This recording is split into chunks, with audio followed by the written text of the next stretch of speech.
Welcome. This message you are about to be blessed with is delivered by Pastor Dr. Theophilus Bamiru of Faith in Christ Mission. For prayer and counseling, call 080 330 72923. That Jesus is more than gold. Do we believe that Jesus is more than gold? I can hear you. Do we believe that Jesus is more than gold? Is Jesus more than gold to you? Is Jesus better than diamond to you? Hallelujah.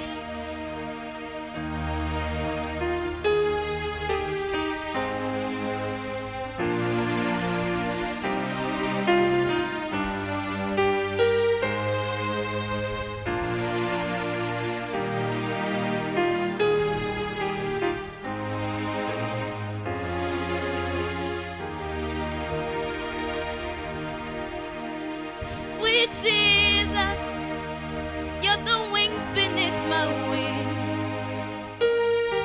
Sweet Jesus, you're my something more than gold. I tell it to the world, Jesus is more than gold. More than gold, more than gold. I've got something more than gold. Yeah, Jesus is more than gold. Oh, Jesus, you are more than gold. Nothing else matters for you. Jesus is more than gold. Jesus, you are more than gold. I feel I have everything. Jesus is more than gold. Now so depends for what I soul. My soul longs for you forever and ever, yes. This heart beats for you. As the depends for what I soul. My soul longs for you forever and ever, yes. This heart beats for you. Something more than gold. I've got something more than gold. Something more than gold. I've got something more than gold. If all I've got is Jesus, I've got something more than gold. And I'll sing it to the world. Jesus is more than gold. More than gold, more than gold. I've got something more than gold. And I'll tell it to the world. Jesus is more than gold. Oh, more than gold, more than gold. I've got something more than gold. And I'll sing it to the world. Jesus is more than gold. More than gold, more than gold.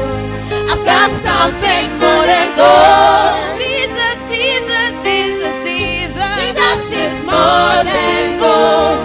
More than gold, more than riches. You are everything to me. Oh God, more than life. You're more than gold. You're more than gold. You're more than gold. You're more than gold. You're more than gold. And as the deep ends for water, so my soul longs for you forever and ever, yes. This heart beats for you. As the deep ends for water, so my soul longs for you. My soul longs for you. Jesus. It will be praised in the city of the Lord, in the mountain of His holiness. Beautiful for situation, joy of the world. King of Zion, Son of the city of grace. King of Zion, golden city of the day. I am a father that will never fail.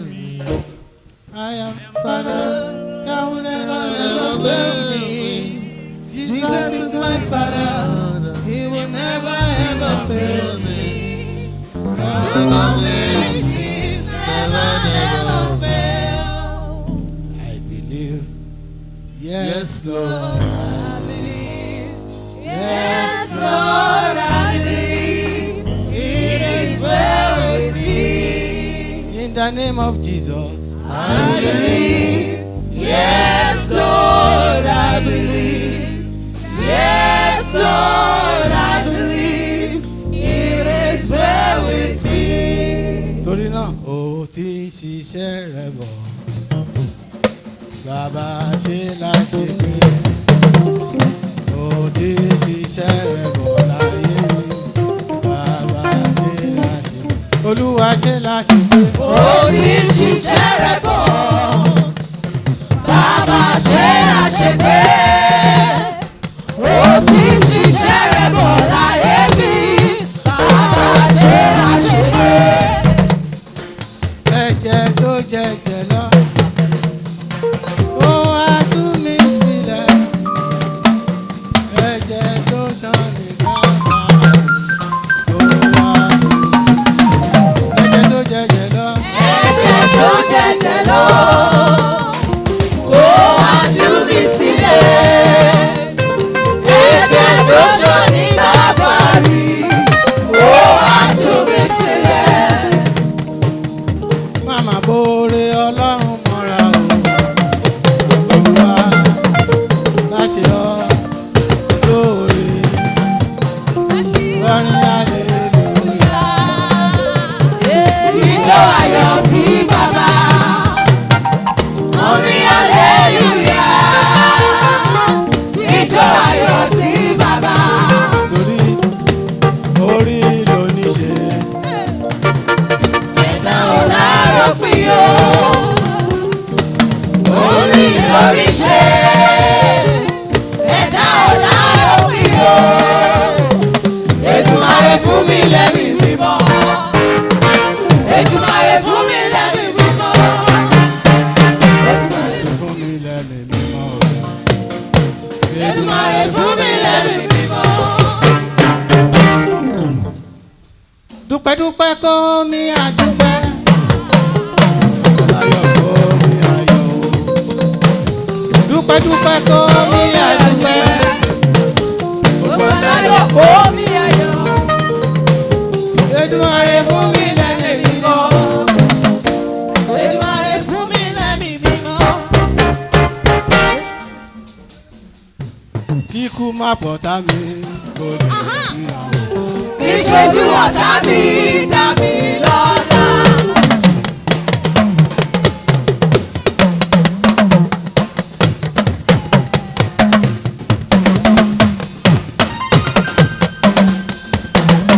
Ó ń ṣe kìsà, bàbá ń ṣe kìsà. Bàbá wa ọ̀run ṣe kìsà.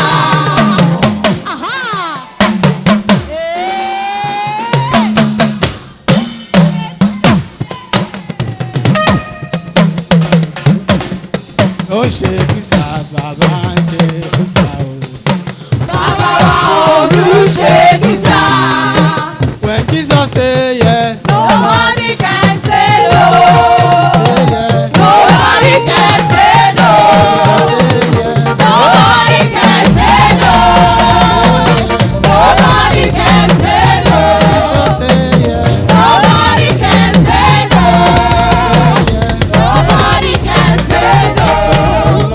Ah, ìlérí àṣẹ, àwa yóò fayọ̀ ṣọdún o. Ìlérí àṣẹ, àwa yóò fayọ̀ ṣọdún o.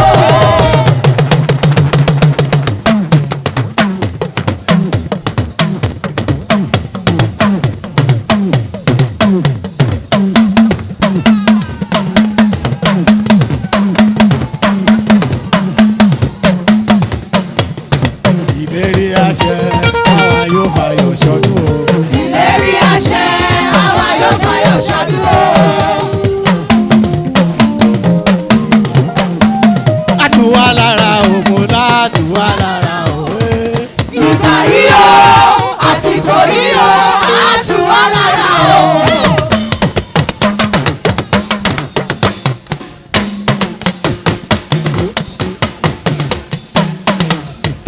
Àtúwá lára ògùn látúwá lára òwe. Ìgbà yìí o, àsìkò yìí o, á tù wá lára ìṣẹ́jú kan péré ìjó ni má jẹ̀mú mi o. ẹ ṣáà jẹ́ ìjó.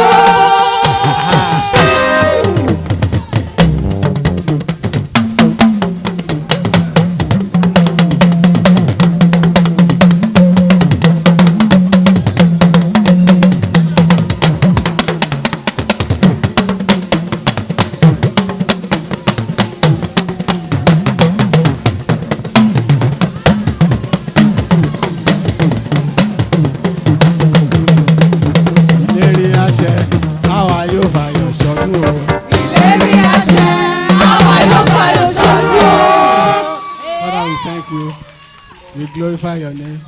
Accept our praises in the name of Jesus. In Jesus' name we praise the Lord. Let's be seated. Ẹ tún lè ṣe o, jù bẹ́ẹ̀ lọ lẹ́ẹ̀kan sí. Bẹ́ẹ̀ ṣe ṣe lọ́jọ́ ọjọ́ sí. Bẹ́ẹ̀ ti ṣe nígbà wọn ni.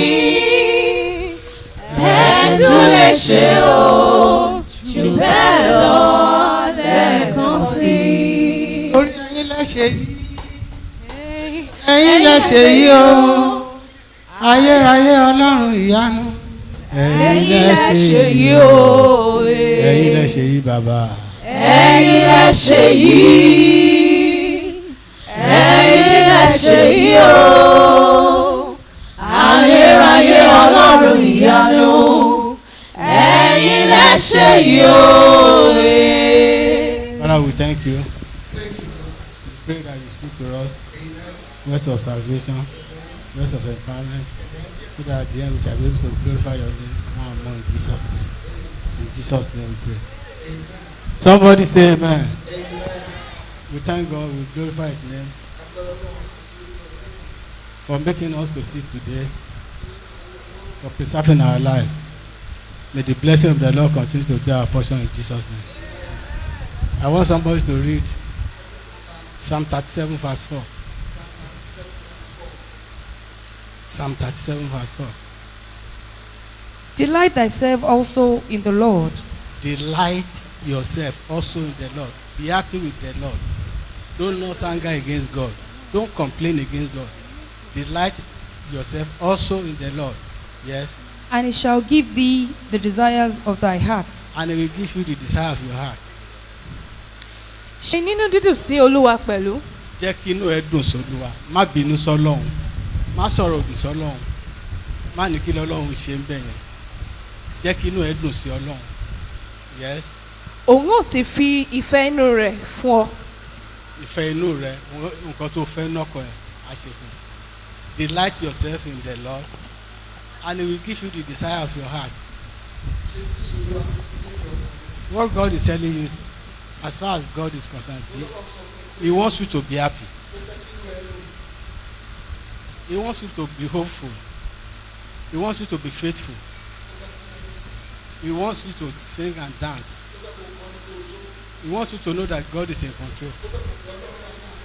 Delight yourself in the Lord. Remove your eyes from the circumstance around you and focus on the delight of all believers. The Bible has said that those who believe God will never be put to shame. So remove your eyes from those threatening circumstances and focus on the delight of all believers. The delight of all believers is God. They know there is God. Because he lives, I can face tomorrow. Because he lives, all fear is gone. Because I know he owns my future. My life is worth I live in just because he lives. What God is telling you this morning, never stop praising God. Ọlọ́run sọ fún Ọlọ́run pé má dẹnu dúró má dáwọ́ dúró nínú yíyan Ọlọ́run. Never stop praising God. Láyé má dẹnu má dáwọ́ dúró nínú yíyan Ọlọ́run. Kò dá nǹkan tó yí ẹ ká. Focus on the power of God. Tẹjúmọ́ agbára Ọlọ́run. Focus on the excellence of God. Tẹjúmọ́ títóbi Ọlọ́run. Focus on the help of God. tẹjúmọ́ ìrànlọ́wọ́ Ọlọ́run. Focus on the presence of God. tójúmọ́ wíwà ìfarahàn Ọlọ́run. Focus on the mercy of God. tẹjúmọ́ àánú Ọlọ́run. Focus on the compassion of God. tẹjúmọ́ ìyọ́nú Ọlọ́run. You have no reason to be sad at all. o ò nídìí kankan láti bínú àti láti banújẹ́. What you are seeing today ohun tó ń rí lẹ́nìí and you are taking is negative. tó rò pé ó lòdì You think the starting of a blessing, powerful blessing in your life. ó lè jẹ́ ìbẹ̀rẹ̀ ohun tó tóbi kan nú ayé rẹ ni. Because agbára bá Agbára Jésù ká. Agbára bàbá ká o. Agbára Jésù ká. Gbogbo ìṣòro tó wà láyé mi o. Agbára Jésù ká. On this your matter, the most important person is God, lórí ọ̀rọ̀ rẹ ẹ tó ṣe pàtàkì jùlọ ni Ọlọ́run. not your husband, kò ń ṣọkọ ẹ not your wife, kò ń ṣe ìyàwó ẹ not your son, kò ń ṣọmọ ẹ lọ́kùnrin not your uncle, kò ń ṣe ẹ̀gbọ́n ẹ lọ́kùnrin not your biological father. kò ń ṣe bàbá tó bí ẹ. The most important person ẹ tó ṣe pàtàkì jùlọ on this your matter lórí ọ̀rọ̀ ẹ is God. òun ni Ọlọ́run. One word from him ọ̀rọ̀ kan látọ̀dọ̀ Ọlọ́run and the matter will be settled. ọ̀rọ̀ ẹ yanjú nìyẹn. This is a God who has said, Ọlọ́run tó ti sọ pé I want you to read this, 2 Samuel. ó fẹ́ kó ka Sámúẹ́lì The kejì first Samuel chapter 2. Sámúẹ́lì kìíní orí kejì Eight. ẹsẹ̀ kẹjọ 1 Samuel 2:8. ó sì gbé tálákà sókè Somebody that is poor láti inú on erùpẹ̀ the wá. dust, he remove him from the dust. ẹ tó jẹ́ tálákà amukú láti inú erùpẹ̀. Order. ó gbé alágbe sókè Alágbe tó jẹ́ pé pàǹtí ló lọ ń ṣà ní. A beggar. Just Ọlọ́run á sì náwó á dẹ̀ gbé láti. God brings them from the dungeon Á gbé lọ sáàfin ọba. and sets them in the palace. láti orí àtàn wá. Tọ́ bá wá béèrè lọ́wọ́ pé Olúwa ó ṣe bẹ́ẹ̀ ó ṣe bẹ́ẹ̀. And when they ask him, God, why did you do Tálákà this? lásán tí ò mọ̀ yàn. This man Ó wà that knows lórí nothing. yẹ̀pẹ̀. Báwo ló ṣe gbé lọ sí ààfin? How would you put him in the palace? Olúwa dáhùn bẹ́ẹ̀ ó nítorí pé ayé tẹ̀ ń wò yìí. God says, because this world, Pílà tó gbé dúró èmi mo ní. the pillar and the formula holding this world belongs to me. Oya read this. láti kó wọn jọ pẹ̀lú àwọn ọmọ aládé Yes. láti mú wọn jogún ìtẹ́ ògo Yes. nítorí pé àwọn Ọ̀wọ́n. ọ̀wọ́n ayé Pílà ti ayé. Olúwa ni Yes. ó sì ti gbé ayé ka orí wọn. That's it. He raised up the poor out of the dust, He lifted the poor from the dust. Poor person. set them Where- amongst No, princes. hold on. And see, he saw the beggar there on the donkey. He picked him up, Amu alágbe, took him to the palace. amu lọ sáàfin, Sit down, jókòó síbẹ̀, he enjoy asking. máa gbádùn. If anybody asks why, Tẹ́nikẹ́ni bá bẹ̀rẹ̀ pé kí ló dé tó ṣe pé òun alágbe ló mú. God is the owner of the pillar of this world. Sọ fún bẹ́ẹ̀ Ọlọ́run ló ní òpó tó dilé ayé yìí mú. Does whatever he likes. Ó ṣe ohun tó wù ú ni. Oyaka, To set them among read it again, princes. verse 8. Start all over. He raised up the poor out of the dust, and lifted up the beggar from the dunghill, to set them amongst princes, and to make them inherit the throne of glory. For the pillar of the earth are the Lord, and he hath set the world upon them. He made the poor person, Ó jẹ́ kí ẹ tálákà, the so-called beggar of yesterday, ẹ tó ń ṣe tó ń pèlè alágbe lánàá. to go to the palace Á jẹ́ kó lọ sáàfin, and be like the king. á máa wà bí ọba. And the Bible says, and he inherit the throne of glory. Ó wá jogún ògo iṣẹ́ ògo. Because God who has performed this is the owner of the pillar that is carrying the whole world. Ọlọ́run ló ní òpó tó di ayé yìí mú. The most important person in your life Ẹ tó ṣe pàtàkì lọ́nu ayé rẹ, is God. òun ni Ọlọ́run. If you settle the matter with God, Tó bá yanjú ọ̀rọ̀ pẹ̀lú Ọlọ́run, it's just a matter of time. ọ̀rọ̀ àkókò ni. You will soon be hearing O ní congratulations, pẹ́ máa gbọ́ ẹ kú oríire. and you'll be saying hallelujah. Somebody say amen. Amen. God will make our way where there seems To be no way.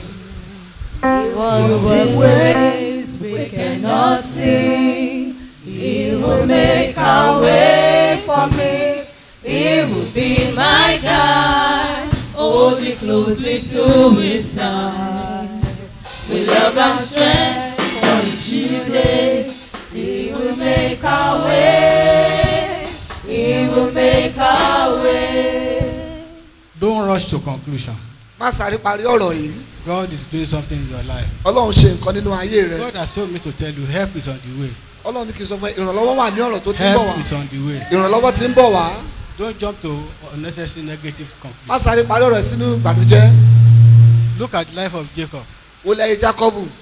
His son was, one of his children was called Joseph. Ìkànnì àwọn ọmọ rẹ̀ ọkùnrin wọn pè Jósẹ́fù.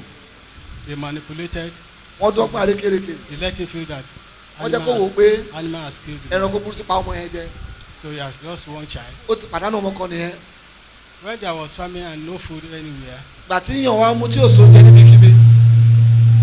he sent the remaining children Ó rán àwọn ọmọ rẹ̀ tó kù to go and buy food from Egypt. láti lọ lóúnjẹ wá ní Íjíbítì. Because it was only in Egypt that we have Ó food. jí Íjíbítì nígbà yẹn nìkan lóúnjẹ wà. Then the last born, Àbí gbẹ̀yìn rẹ̀ second to the last born, èyí tó ṣe Benjamin, he told him to sit down. ó ní kí yẹn jókòó sílé Don't follow them. kó má tẹ̀lé wọn.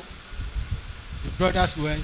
Àwọn arákùnrin rẹ̀ lọ. When they got there, they saw Àtúwọ́n débẹ̀ Joseph. wọ́n rí Jósẹ́fù. They didn't know it was Joseph. Wọ́n mọ̀ pé Jósẹ́fù ni. Joseph said, Ó wá sọ fún wọn pé "Before I can know that you are not spies, kí n tó lè mọ̀ pé ẹ̀ kì í ṣamí.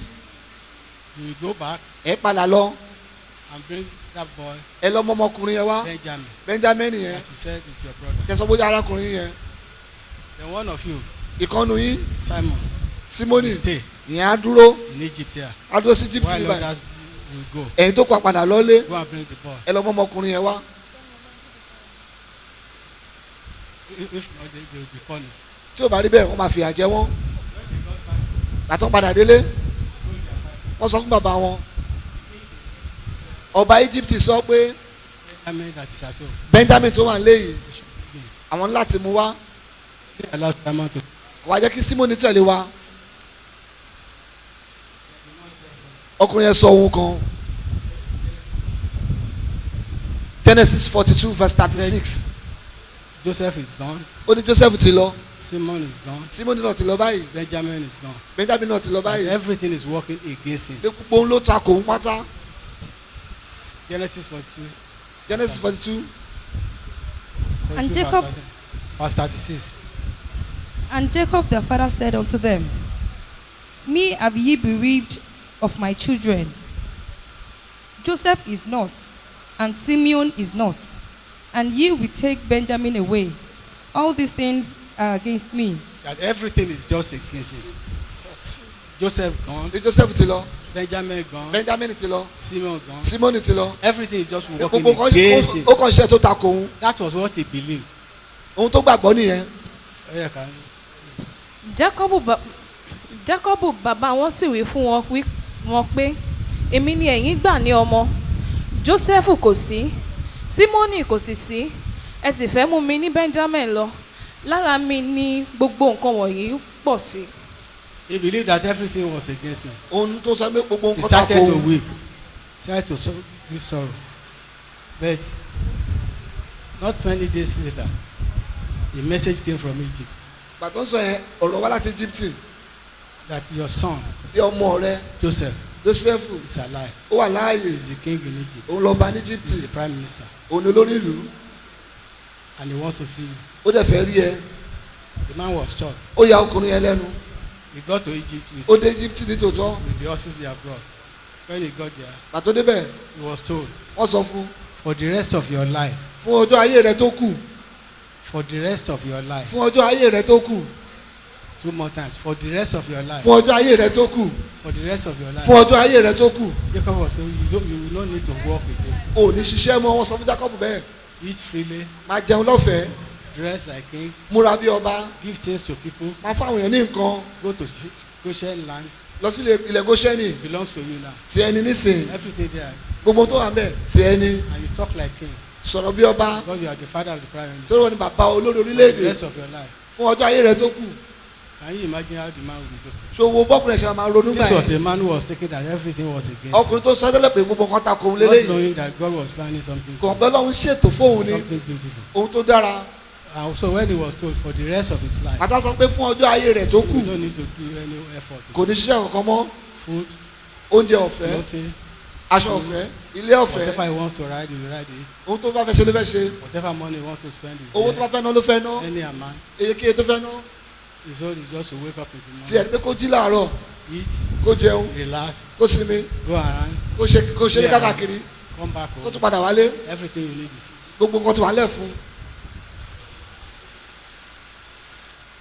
Alágbára bí ara o, ẹ̀yà Júdà.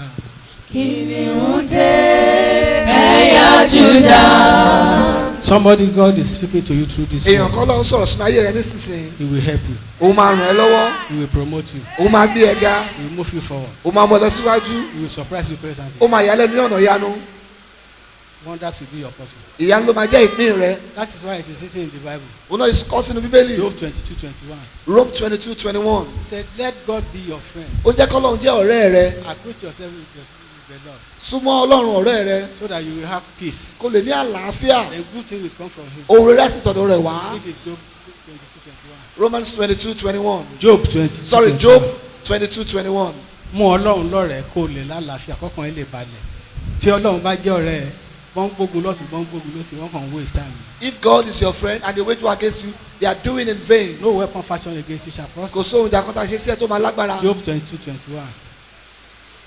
Acquaint fara rẹ súnmọ́ ọlọ́run ìwọ ó sì rí àlàáfíà nípa èyí tí rere yóò wá bá ọ. Mú Ọlọ́run lọ́rẹ̀ẹ́ Let God be your friend kó lè lálàáfíà so that you will have peace. kọ́kàn ẹ̀ lè balẹ̀. So you have rest. Kí ire lè ti ọ̀dọ̀ ẹ̀ wá sáyé ẹ̀. Goodness will come from him into your life. Ẹni tó wà important jù láyé ẹ̀ lọ́lọ́run. The most important person in your life is God. Not your pastor, not kò your ń ṣe wife, àlùfáà not rẹ your husband, kò ń ṣe ọkọ ẹ not your friend. kò ń ṣe ọ̀rẹ́ ẹ. The God your creator. Ọlọ́run ẹlẹ́dàá rẹ. Read it. Acquaint now thyself with him. Acquaint yourself with the Lord. That is, get familiar to the Lord. pé kò mọ Ọlọ́run Know what he wants. mọ ohun tó Be fẹ́ his friend. jẹ́ ọ̀rẹ́ rẹ̀. Then you will have peace. ó máa ní àlàáfíà. Then good things will come from him. ohun rere á wá tọ̀dọ̀ rẹ̀ wá sínú ayé rẹ̀. And be at peace. Thereby good shall come unto thee. Mo ní bàbá kan ò bàbá ara tó mọ ìyọmọ. Mo ní bàbá Bàbá ara tó mọ ìyọmọ. kan fún mi ṣeré. Bàbá ara tó mọ ìyọmọ. Bàbá ara tó mọ ìyọmọ.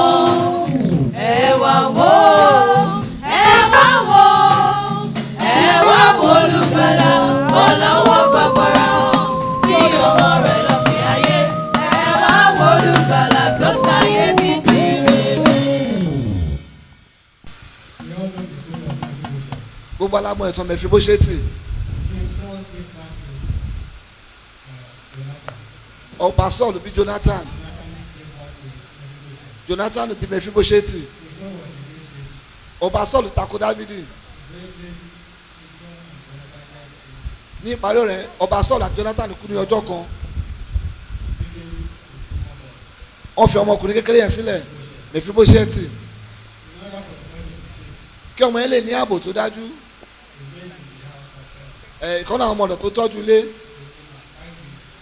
ó gbé ọmọkùnrin yẹn ó wá sáré níbi tó ti ń sáré lọ ọmọkùnrin yẹn jábọ́ lọ́wọ́ rẹ̀ ẹsẹ̀ rẹ̀ kán ẹsẹ̀ méjèèjì kán ó wá di arọ wọ́n wá mú lọ sí abúlé kan tí kò sí nǹkan tó lọ síwájú bẹ́ẹ̀ wọ́n ti ẹ̀mí èèyàn kan níbẹ̀ ó ń jìyà ó di alágbe níbẹ̀ kò lè lo ẹsẹ̀ méjèèjì ó ń jìyà ó dẹ̀ ń ṣagbe níbẹ̀ ṣùgbọ́n ní ọjọ́ kan ọba Dávidi Ọlọ́run fi sí lọ́kàn láti sọ̀rọ̀ 2 Samuel 9:3 ó ní ṣé kò sí ẹlòmíràn nínú ìran Sọ́ọ̀lù tí mo lè fi àánú Ọlọ́run wọ̀n fún wọ́n wá lọ pé ìránṣẹ́ kan wá ìyẹn sọ pé ọmọkùnrin kan kú orúkọ ẹ̀ ń jẹ́ Mẹfibóṣẹ́tì ó wà ní abúlé kan alágbe ni níbẹ̀ David ní ẹ lọ gbé wá ó ya ọmọkùnrin yẹn lẹ́nu ó mọ̀ pé bàbá òun Sọ́ọ̀lù ọ̀tá Dávidi ni ó wá rúbọ máa kú ni ṣùgbọ́n bàtó dé ààfin ó yà á lẹ́nu ọba Dávidi sọ pé fún ọjọ́ ayé rẹ tó kù fún ọjọ́ ayé rẹ tó kù fún ọjọ́ ayé rẹ tó kù Samuel kejì orí 9 fún ọjọ́ ayé rẹ tó kù ò ní ṣiṣẹ́ kankan mọ́ wàá máa jẹ wàá máa múra dáadáa wàá máa ṣe tó jẹ́ lọ́balọ́ba wàá máa ràn yàn lọ́wọ́ gbogbo ilẹ̀ bàbá rẹ àti bàbá bàbá rẹ àti agbègbè yẹn níbẹ̀ tí ẹni sì ní láti ní lọ gbogbo ohun gbé wọn gbogbo oko wọn jẹ́ tiẹ̀ gbogbo ohun tó fẹ́ ó wà ní àkàtà rẹ ò ní ṣiṣẹ́ kankan mọ́ fún ọjọ́ ayé rẹ tó kù Ọlọ́run sọ̀rọ̀ sínú ayé yẹn kan báyìí fún ọjọ́ ayé rẹ tó kù ayọ̀ máa wá ẹ rí ò ní rí ìtìjú kò ní sí àbámọ̀ ò ń tẹ̀síwájú àlàáfíà ni fún ẹ àlàáfíà ni fún ẹ.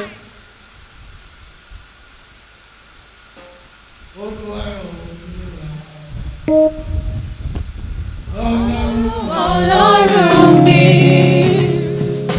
orí mi ò bá ṣe mo dúpẹ́ tó kó mi yọ Olúwa Olúwa wa Ọlọ́run wa olówó orí mi ò bá ṣe mo dúpẹ́ tó kó mi yọ. Bíbélì sọ pé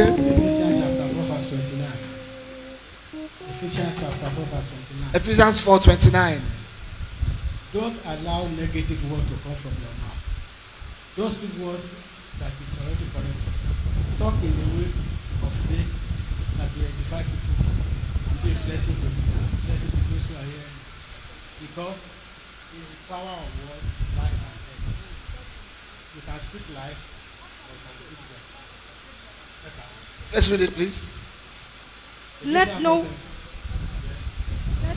Let no corruption communication proceed out of your mouth. It does not matter your situation or what you are facing, or what the doctor has said, what the lawyer has said, what the fisherman has said. Don't ever allow negative words to come out from your mouth. Yes. But that which is good to the use of edifying. Speak word that will be edifying. Speak. Let faith be in the front. Fear can be at the back. The faith, let it be in the front. Yes. That it may minister grace unto the hearers. So that it will minister grace to you and to the hearer. Because it is by grace, not by power. You are getting this thing. Yóò fẹ́ rí kíní ìgbà Not by power. kò ṣe máa gbára nípa oore ọ̀fẹ́ ni. ẹ má ṣe jẹ́ kí ọ̀rọ̀ ìdíbàjẹ́ kan ti ẹnu yín jáde Ọ̀rọ̀ tí ò dáa má jọ tẹnu jáde. Pé ṣùgbọ́n olùgbé ọ̀táhùn ti gbé ọ̀táhùn ti gbé kílè ti bàjẹ́ má sọ owó ẹ̀ jáde lẹ́yìn. Olúwa ní ọ̀rọ̀ tó máa ṣe jáde jẹ́ kó jẹ́ ọ̀rọ̀ ìgbàgbọ́. Ọ̀rọ̀ tó gbé ìkan ló fi iṣẹ́ ọ̀rọ̀ tó fa nǹkan ya. Ó ní torí pé kékeré yìí láti lè bọ́ sí oore ọ̀fẹ́ ni kì í ṣe mímọ̀ sí. Kì í ṣe torí owó tó ní, kì í ṣe torí èèyàn tó ní. Oore ọ̀fẹ́ òun Ọlọ́run ni. Òun ló ń gbé ayé dúró. Nígbà tó gbé ayé dúró ọ̀hún ló wà. Tó òun ló máa ń ṣe kókó. Tó ọ̀rọ̀ ẹnu ẹ lè mú ikú wá. Ọ̀rọ̀ ẹnu ẹ lè mú ìyọ̀. So má sọ̀sọ̀kúsọ. Sọ̀rọ̀ ìgbàgbọ́ yàtọ̀. ẹ má ṣe jẹ́ kí ọ̀rọ̀ ìdíbàjẹ́ ti ẹnu yín jáde ṣùgbọ́n orí èyí tí ó dára fún ẹ̀kọ́ kí ó lè máa fi oore ọ̀fẹ́ fún àwọn tí ó gbọ́. Oore ọ̀fẹ́ rẹ yóò ló gbà mí là. Oore ọ̀fẹ́ rẹ ṣóun ló wò mí sàn tí kò bá sí torí ọ̀fẹ́ rẹ̀ ò bá ṣègbé ó bàbá. Let me tell you, Jẹ́ sọ fún ẹ. your problem is not money, Òkè ìṣòro ẹ kò ń ṣe owó but your confession. ṣùgbọ́n ìsọ̀rọ̀ ohun tó ń sọ jáde What you say with your mouth. ohun tó sọ pẹ̀lú ẹnu ẹ.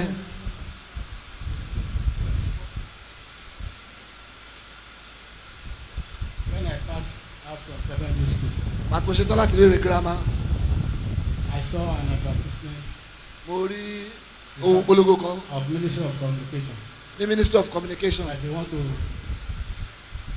admit some boys. Bí wọ́n fẹ́ gba àwọn kan síṣẹ́ Boys, yes, ọkùnrin àtobìnrin. to send them to school. Wọ́n á rán wọn lọ sí iléèwé. They will pay them salary. Wọ́n á máa sanwó fún wọn. The period they are in the school. Fún ìgbà wo àtọ́ máa léèwé. After finishing the Wọ́n school, bá lè ṣetán léèwé. they will be working in Wọ́n á gba àwọn síṣẹ́. Ministry of Communication. I applied. Mo kọ̀wé síbẹ̀ pé mo fẹ́. They gave us date for interview. Wọ́n wá fún wa ní ọjọ́ tó máa bèrè ọ̀rọ̀ lọ́wọ́ wa. When we got there, bàtà yẹn lọ síbẹ̀ So many hundreds of people. àìmọye èèyàn tó pọ̀ rẹpẹtẹ All of them dressed very well. gbogbo wọn múra dáadáa Most of them were carrying letters and cards ọ̀pọ̀lọpọ̀ wọn ló mú ìwé wá because somebody has recommended. torí èèyàn kan lójú ìwé bẹ̀rẹ̀ fún wọn lóní ẹlọ́bẹ̀ ní lágbádá báyìí Me, I don't know anybody. èmi ò dẹ̀ mọ èèyàn kankan I don't have money. mi ò lówó They are all dressing very well. gbogbo wọn ló múra dáadáa I look at my dress. mo wọ aṣọ mi I pity myself mo àánú ara mi ṣe mí because my shirt, torí ẹ̀wù tí mo wọ̀ which I wearing in secondary tí school, mo wọ̀ nílé ìwé girama ni I don't have another one. mi ò ní mìíràn I've washed it so much, mo ti fọ̀ débi pé the white has become brown. funfun yẹn ti wá di And brown all my polos are teared. gbogbo ọrùn aṣọ mi ló ti ya And then the number of my number in secondary school, nọ́mbà mi nílé ìwé girama I've written with Kandahar, wọ́n fi Kandahar kọ 1683, 1683 at the back of my wọ́n kọ coat, sẹ́yìn aṣọ yẹn báyìí so that if anybody steals it, I can always káwọn èèyàn má see bàa them. jí bó ṣe wà nìyẹn So I was among the crowd. mo wà láàrin èrò We are lining up. They put seats for us àtò in the queue. wọ́n ní ká tò Something was telling me nǹkan kan sọ fún mi in my nínú etí mi lọ́hùn left eye, left ear, nínú etí òsì mi say you are a fool. You are wasting your time. You don't have connection. You don't have money. And you wear rag, come. Do you think they will look at you? Better leave the queue and go back home. Then in my right hand, here, I was hearing that you have prayed this morning. You have talked to God now. This one say, it doesn't matter. You are a fool, go. This one is telling me, but you have talked to God. Then I have to decide. Ohun tí mo sọ ni pé nígbà tí mo wà lórí line lórí ìjókòó lórí line tó ń tó yẹn à ń sún díẹ̀díẹ̀ wọ́n interview wa ẹ̀mí kan wá ń sọ fún mi pé wèrè ni ẹ́ ò gbádùn ó mọ̀yàn ó lówó ó ṣe èdè láti Ìjẹ̀bú mo fẹ́ bá àwọn ará Èkó compete Ìjẹ̀bú mo fẹ́ bá àwọn ará Èkó compete ó dẹ̀ mọ̀yàn wọ́n dress wọ́n dey tie ìwọ ò ní tie ò tẹ̀ wọ́ tie rí shirt tó tún wọ̀ ti ya lọ́rùn white ni ó ti di brown nọ́mbà ẹ̀ o tún gbé sí ìgbà tó lé mi ó jẹ́ dìde kó máa lọ bẹ́ẹ̀ ní sáyẹ́dì bíbẹ̀ yẹn sọ pé bẹ́ẹ̀ mo ti gbàdúrà sọ́dọ̀ láàárọ̀ lórí ẹ̀ tí left sọ pé kò mí ẹ̀ you are just faithful wait then I remember mo wá rántí what the Lord says ohun tọ́lọ́run sọ in Deuteronomy 30 verse 19. Deuteronomy 30 verse 19 He said, ó ní I put curse mo fi ègún and blessing, àti ìbùkún death ikú and life. àti ìyè He said, if you are confused, ohun tó bá ní ìbòrú you ọkàn don't know which one to choose, tó mi tó máa yàn choose life. yan ìyè So I decided to choose the one that is telling me after. mo wá pinnu láti yan èyí tó ń sọ òótọ́ fún mi létí ọ̀tún mi Okay, Deuteronomy 30, 19. Deuteronomy 30 19 I call heaven and earth to record this day against you, that I have set before you life and death. I stop before you life and death. Yes, Blessing and cursing. yes. Therefore, choose life. If you are confused, you don't know what to choose, choose life. Don't choose suicide. Don't choose to run away. láti mo fẹ́ sá lọ Don't choose anger. má yan ìbínú Choose life. ó ní kó yan ìyè Choose God. yan ìfẹ́ èmi pé ọ̀run àti ilẹ̀ jẹ́rìí tì yín lónìí pé èmi fi ìyà àti ikú ìbùkún àti ègún síwájú rẹ nítorí náà yan ìyè kí ìwọ kí ó lè yè ìwọ àti irú ọmọ rẹ. So I decided to choose the one that is talking to my mo right. pinnu láti yan ìyè létí ọ̀tún mi I have talked to God. mo wá bá Ọlọ́run sọ̀rọ̀ So I sat down. mo wá jókòó I did not go. mi ò lọ We are moving gradually. mo wá ń sún díẹ̀díẹ̀ When it was just one person in my front ó kó èèyàn kan níwájú mi to be interviewed, tó máa béèrè lọ́wọ́ ẹ̀ one man was just coming ọkùnrin kọ́kọ́ ń bọ̀ from the officials, láti ra àwọn tó ń béèrè not from the panel, though, but from the kò officials. ṣe láwọn tó jókòó that láti were àwọn tó standing around, that ṣe were agbátẹrù standing bẹ́ẹ̀ around. He just come. ó kọ̀ wá Say, my friend, ó ní arákùnrin what do you want? kí ló fẹ́ I said, I've come for the interview. mo ní mo wá ṣe ìdánwò yìí Say, what's your name? ó ní kí lórúkọ ẹ I said, Bamiro. mo ní Bámiró Say, what do you want? ó ní kí ló fẹ́ I said, I come for the interview. mo ní mo wá ṣe ìdánwò yìí ni. He asked again, what do you want? ó tún bẹ̀rẹ̀ pé kí ló fẹ́. I said, I come for this. mo ní mo wá ṣe ìdánwò yìí ni. My friend, ó ní arákùnrin stand up, dídé stand up. dídé.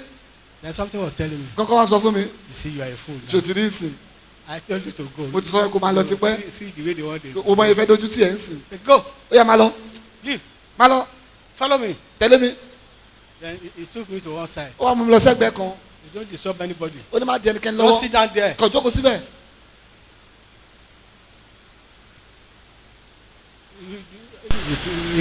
sọ kọ nọ́mbà 1683. Are you coming from the ṣé prison? ọgbà ìwọ̀n ló ti mọ̀ I ní. said, no.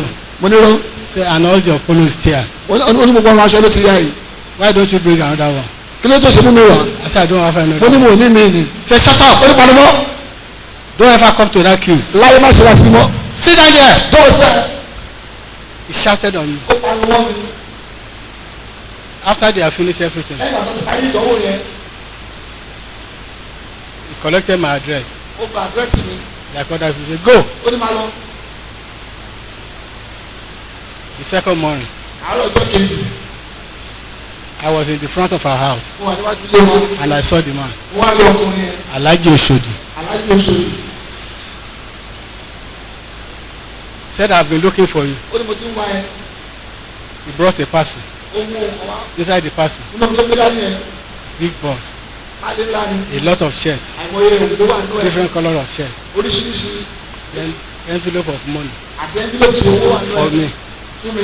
He said he has said for the next 6 months, ó ní fóṣù mẹ́fà síwájú he'll yìí. be supplying me shirts òun máa fún mi ní aṣọ. and money to buy trousers. àti owó láti ra nǹkan. I was looking at him. wọ́n wò ó. I said, what about the work? oníṣẹ́ yẹn kan. The school. oníṣẹ́ iléèwé yẹn. He said, 9 people were taken. ó ní èèyàn mẹ́sàn-án ló mú. You are the first person. ìwọlẹ̀ ní àkọ́kọ́ tó mú I bẹ̀rẹ̀. was saving. I started to cry. wọ́n bẹ̀ sí sọ pé For good 6 months, fún oṣù mẹ́fà. Alhaji Oshodi aláàjì oṣooṣù. was giving me shirts, ó fún mi ní aṣọ. money for trousers, àti owó. and I was getting salary ó dẹ̀ tún gbowó oṣù. from right there in the school. níbi iléèwé yẹn. Your problem is not the money. It's what you say with your mouth. If you believe God can do it, He will do it. Mo ní bàbá kan ò bá kan. Bàbá tó mọ ìyọmọ. Mo ní bàbá kan. Bàbá ara tó mọ ìyọmọ. Kì í ṣeré. Bàbá ara tó mọ ìyọmọ. Àdúrà mi o. Bàbá ara tó mọ ìyọmọ. Ẹ̀wà wo, ẹ̀wà wo, ẹ̀wà wo olùgbàlà ọlọ́wọ́ gbọgbọrọ tí ọmọ rẹ̀ lọ fi ayé. Ẹ̀wà wo olùgbàlà tó sáyé bíbí rere. I want to round it up. mo fẹ́ parí ọ̀rọ̀ yìí. The most important person in your life ẹni tó ṣe pàtàkì jù lọ́nú ayé ẹ. is God. òun ni ọlọ́run. Is God. ọlọ́run ni. Don't not anger against God. má bínú sí ọlọ́run. Maintain a good attitude ní ìwà pẹ̀lẹ́pẹ̀lẹ́ àti ìfẹ́ pẹ̀lú rẹ̀. towards God. sí ọlọ́run. Love Him. fẹ́ràn ọlọ́run. You will find peace. And what you think is negative now, ohun tó rò pé ó lòdì nísìnyí yẹn. God will turn it around ọlọ́run á yí papò. and become beautiful. á di ire adẹwà. He has done it before, He will do it again. It does not matter what somebody has done to you kò dá nǹkan téèyàn kan ṣe sí or what ẹ. they have predicted. àbọ̀ ohun tó ń sọ sí ẹ. It is what God says is final. ohun tó lọ́n bá sọ ló lẹ́sẹ̀ ńlẹ̀. Haggai was given only one bottle of water Ágáì ìgò omi kan ṣoṣo with náà her fún. son Ishmael. pẹ̀lú ọmọ ọkùnrin They Ishmael. were sent to the desert. wọ́n wá lé wọn lọ sínú aṣálẹ̀. Within a short time, láàrin ìgbà díẹ̀ the water finished. omi ìgò yẹn tán. They were thirsty. ọ̀gbẹ́ wa ń gbẹ The wọ́n. son was crying. ọmọkùnrin yẹn ń They ké. cannot go back home. wọn ò lè padà lọ́lé. So Haggai took the boy Ágáì mọ ọmọkùnrin yẹn. to a tree ó lọ mú síbi igi far kan away. tó jìnnà. Said he doesn't want to, she ó doesn't lóun want fẹ́ to kọ́ ọmọ see yẹn kú níṣojú òun. the son to die òun fẹ́ kó kú in níṣojú her òun. presence. The boy was crying. ọmọkùnrin yẹn sọkún. Haggai thought that was the end. Ágáì rò pé òpin ti dé. Then God sent an angel ṣùgbọ́n Ọlọ́run áńgẹ́lì wá. came from heaven ó sọ to fún. Haggai. Why are you ó ní kílé tó ń sọkún Ágáì. crying? kílé tó ń sọkún. He said no water, ó ní kò sómi. nowhere to go, kò síbi tá a máa no lọ. family, kò sẹ́bí. no husband, kò sọ́kọ. no father, no mother. The angel said, go and carry that your son. Go and carry the boy that was ó ń lọ killed. gbọ́ ọmọkùnrin yẹn. The boy is going to become great. ọmọ ẹ̀ máa dẹni ńlá. He will bless, become a big nation. ó máa di orílẹ̀-èdè ńlá. Not only that, kò ṣe yẹn nìkan. look at your side. wọ ẹgbẹ́ ẹ. You see well of wàá rí water. kànga omi. And she looked, ó dẹ̀ wọ she ẹgbẹ́ saw ẹ. well of water. She ó rí was- kànga omi she was nítòótọ́. shocked. ó yà á What lẹ́nu. she could not see before. torí ohun tí ò rí She now- tẹ́lẹ̀. she now saw it. ó wá rí nísìnyí. Got water. ó rí omi The yẹn. child was blessed. Instead of death, kàkà ikú. the boy is blessed. ọmọ yẹn rí iye orí bùkún. God is on your side. ọlọ́run wà fún ẹ. You think God is not seeing you. o rò pé ọlọ́run ò rí ẹ. You think he doesn't know what you are going through. o rò pé kò mọ nǹkan tó ń là You kọjá. think he doesn't know what people are saying o rò about pé kò mọ nǹkan táwọn èèyàn sọ ń pa ẹ. Don't worry, they are wasting their ìwọ má time. ṣe ọ̀nà wọn fà àkókò ṣòfò As ni. long as God is your friend, níwọ̀n pàtó ọlọ́run jẹ́ ọ̀rẹ́ ẹ. you will surprise them. ó máa yà wọ́n lẹ́nu. It shall be well. àlàáfíà ni. Whosoever is carrying weapon against you, ẹnikẹ́ni tó bá ń gbóhùn ìjà sí ẹ he has no power to do it kò ní agbára láti ṣe unless God permits him. àfitọ́ ló bá fún láàyè. Abraham took the knife abraham gbé ọ̀bẹ sókè. and was about to plunge the knife ó fẹ́ pa ọmọ yẹn into the neck. pẹ̀lú ọ̀bẹ tó wà lọ́wọ́ rẹ̀. Isaac said, isaac ní where is the lamb? agbódà. Abraham said, God will provide. abraham ní ọlọ́run á pèsè. What you say matters. ohun tó bá sọ ṣe pàtàkì. And God provided. ọlọ́run dẹ́ pèsè. Somebody you are here, èèyàn kan wà ń bí. the Lord will provide for you. ọlọ́run á pèsè fún ẹ. God is speaking to you. ọlọ́run sọ̀rọ̀ sínú ayé rẹ. So ladies and gentlemen, arákùnrin àti arábìnrin I want to round it up by saying, mo fẹ́ parí nípa sísọ pé delight yourself in the excellence of God. múra ẹ̀dùn nínú títóbi ọlọ́run. 5 things. God is bigger than every other person. ọlọ́run tóbi ju gbogbo ènìyàn lọ. You like, for example, if you like football, you may like Messi, who knows how to play. tó bá ń wo bọ́ọ̀lù wàá fẹ́ràn Messi tó mọ bọ́ọ̀lù gbá. tó bá ń wo ẹ̀ṣẹ̀ wàá like Ali.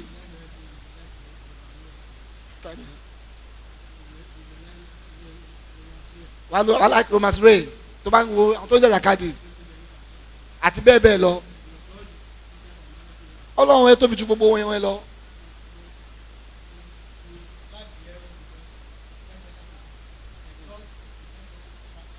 ọlọ́run jọba lórí ohun gbogbo pátá ìyẹn kínní ó ní kó múra nínú ìdùnnú ìfarahàn ọlọ́run. ọlọ́run sọ Jacob orí kẹrin ẹsẹ̀ If you kẹjọ move close to me, ohun tó bá súnmọ́ mi I will move close to you. èmi náà súnmọ́ ẹ. The creator of heaven and earth. The creator of heaven and earth is telling you ó sọ fún ẹ that if you come close to him, pé tó bá súnmọ́ òun when you come close to him, òun á súnmọ́ you see ẹ. that place? Sorry, James bẹ́ẹ̀. 4:8. James 4:8. James 4:8. Draw nigh to God, and he will draw nigh to you. God is saying, draw near to him. And ọlọ́run tó bá súnmọ́ òun how do you draw near to God? báwo lè ṣe fẹ́ súnmọ́ ọlọ́run Through your prayer and meditation. nípa àdúrà àti ìṣàrò ọkàn rẹ. Maintaining good attitude towards kò God. ní ìwà tó dá sí ọlọ́run. Don't talk against God. má sọ̀rọ̀ òdì sí ọlọ́run. That's that. Cleanse your hands, ye sinners, and purify your hearts. Yorùbá ń kọ́. Yorùbá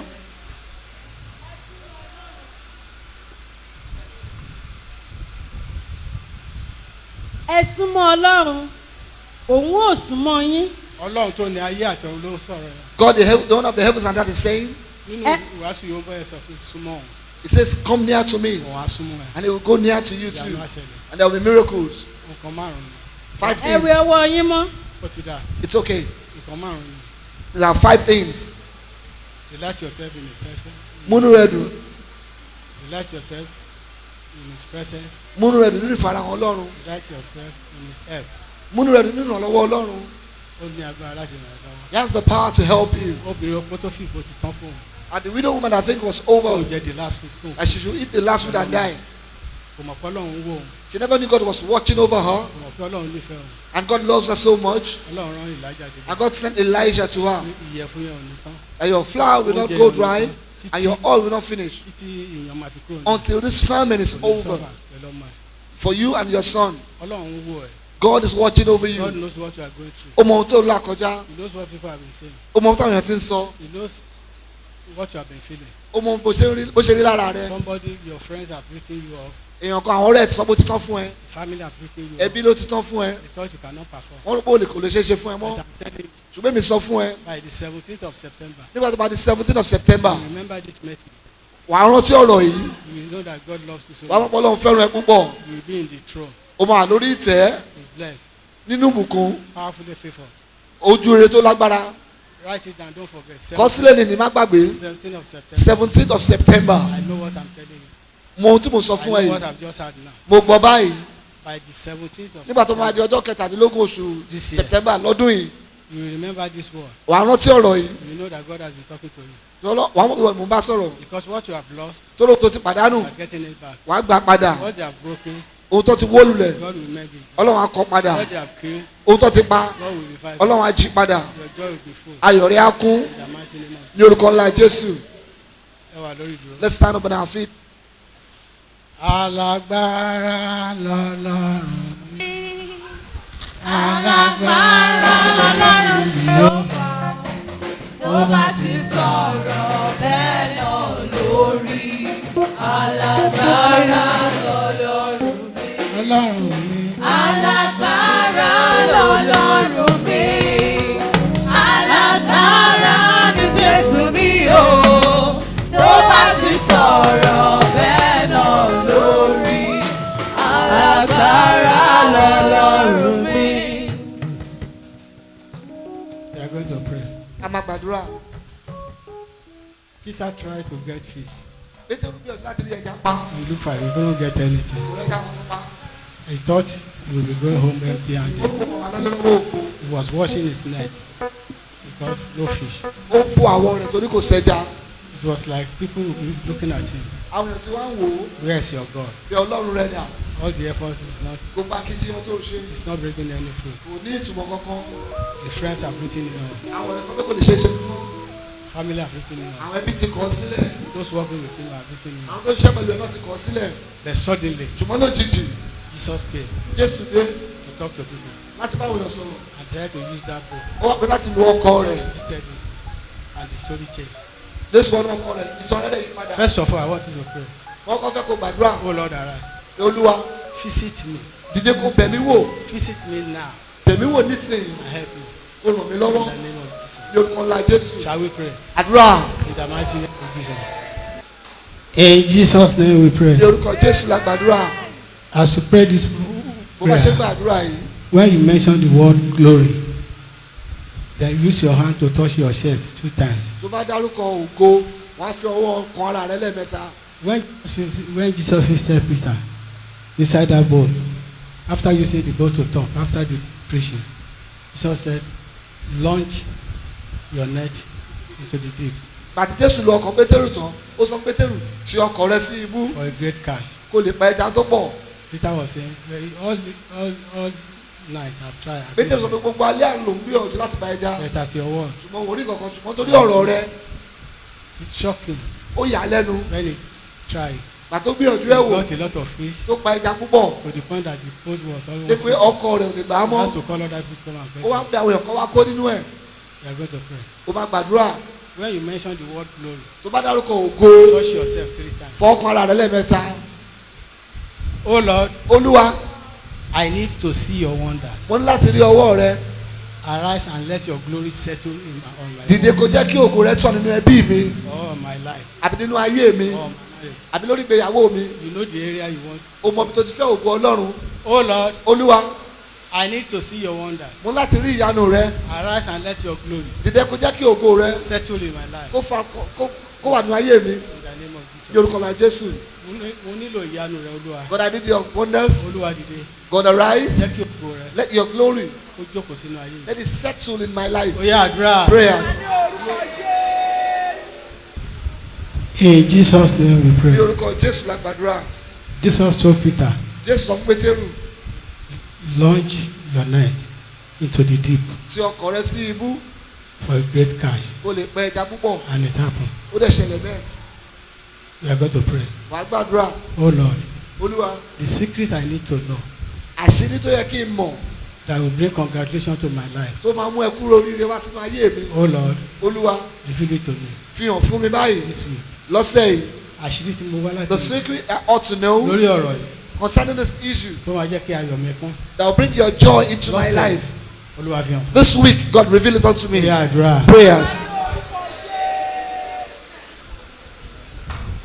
In Jesus' name we pray. Ní orúkọ Jésù la gbàdúrà. Finally, we pray this prayer. Ní ìparí wàá gbàdúrà yìí.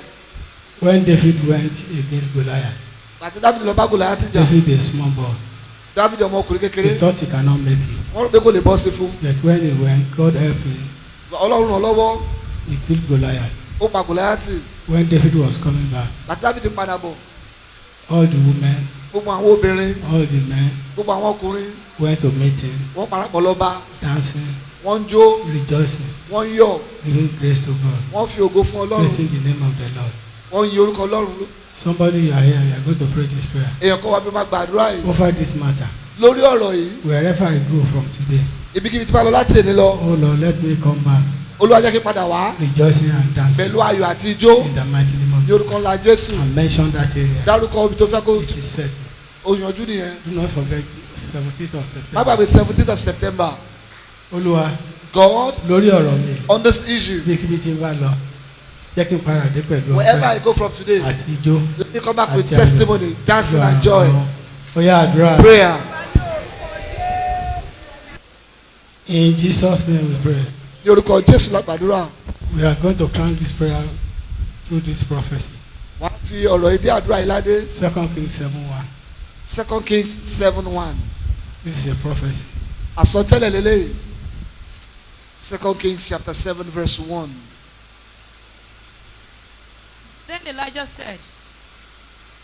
Then Elijah said, Hear you the word of the Lord. Thus saith the Lord, tomorrow about this time. Thank you. Thank you. nígbà náà ni Elisha wí pé ẹ gbọ́ ọ̀rọ̀ Olúwa báyìí ni Olúwa wí níwòyí ọ̀la. If you are here, tó bá wà bí there is an issue before you, ọ̀rọ̀ kan wà wájú ẹ and you believe ó dẹ̀ gbàgbọ́ that within 24 hours, pé láàrin wákàtí mẹ́rìnlélógún God can solve it. Ọlọ́run lè yanjú ẹ̀ Take 3 steps forward. gbé ẹsẹ̀ mẹ́ta síwájú Talk to, and mention that thing to kó God. wá dárúkọ kí ni ẹ̀ fọ́ Ọlọ́run He said, within 24 hours, láàrin wákàtí mẹ́rìnlélógún by this time tomorrow, níwòyí ọ̀la good news will be your portion. ìpín ayọ̀ á wá ẹ rí. Talk to God. In Jesus' name we pray. Raise up your hand and say, I believe. Yes, Lord. I believe. Yes, Lord, I believe. It is well with me. Sing it 3 more times. I believe. Yes, Lord, I believe. Yes, Lord, I believe. It is well with me. Sing it 2 more times. I believe. Yes, Lord, I believe. Yes, Lord, I believe. It is well with me. Sing it 1 more time. I believe, yes, Lord, I believe, yes, Lord, I believe, it is well with me. In the mighty name of Jesus, it is well. Everything you lay your hand upon shall prosper. God will support you. God will assist you. God will move you forward. In the mighty name of Jesus. You will not see shame. You will not see regret. Ọlọ́run á ràn ẹ́ lọ́wọ́. Àdúrà àgbà lórí ọ̀rọ̀ ojú òní tiẹ̀. Ọlọ́run á ṣàtúnṣe. Olúwa ni adé yanjú òde ọ̀run. Á yanjú ọ̀rọ̀ náà. Á yọrí sọ́pẹ́. Á yọrí sí congratulation. Á yọrí sí hallelujah. You are all blessed. In the name of the Father and the Son and the Holy Ghost. It is well.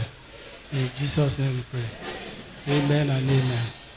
3 wonderful hallelujah. 1, 2, Jesus. Hallelujah. Hallelujah. The Lord is good.